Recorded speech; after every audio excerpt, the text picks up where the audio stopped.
لما نشوفوا دول كيف تنظم في محافل وفي راهو المغرب يعني بدايه كاس افريقيا كانت عندنا حلقه وتكلمنا عن المغرب وقلت راهو المغرب مش موضوع ملاعب فقط، راه ولا هي ملعب في اكادير وفي طنجه وفي مراكش وفي فاس في الرباط وفي كازا، لا راهو عباره عن دوله ان هي تستضيف محفل رياضي. شفنا تنظيم كاس العالم وكاس العرب في قطر، وقطر بينت العالم ان هي راهو نسخه قطر سواء كان كاس العالم او كاس العرب او كاس اسيا، نراو تنظيم المحافل الرياضيه ما هيش كره قدم فقط او ما هيش ملاعب فقط، فنزون، قطارات، مطارات، مدن، شوارع، مع تنظيم حفلات في خلال المسابقه نفسها.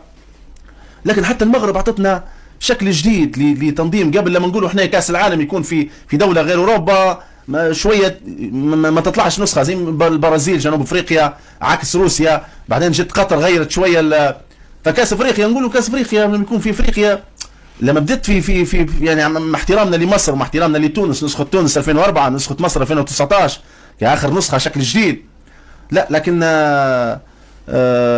في نسخ في افريقيا يكون فيها يعني ما هيش متعه، ما فيش متعه في كاس افريقيا.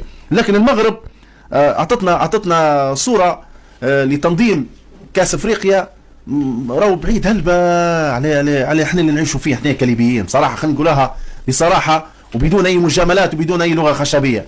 راهو احنا باش نوصلوا للي واصلين المغرب كتنظيم ماهوش ملاعب فقط، راه كتنظيم بصفه عامه بنيه تحتيه رياضيه راه نبوا سنوات. فلهذا احنا اللي نديروا فيه شنو هو اللي نلعبوا فيها شنو هي رياضه كوره، بالله يفهمونا يا بجديات يا مسؤولين عن الرياضه. والله شيء مؤسف لما نشوفوا نهائي بالشكل هذا ونشوفوا تنظيم بالشكل هذا. الدقيقه الاخيره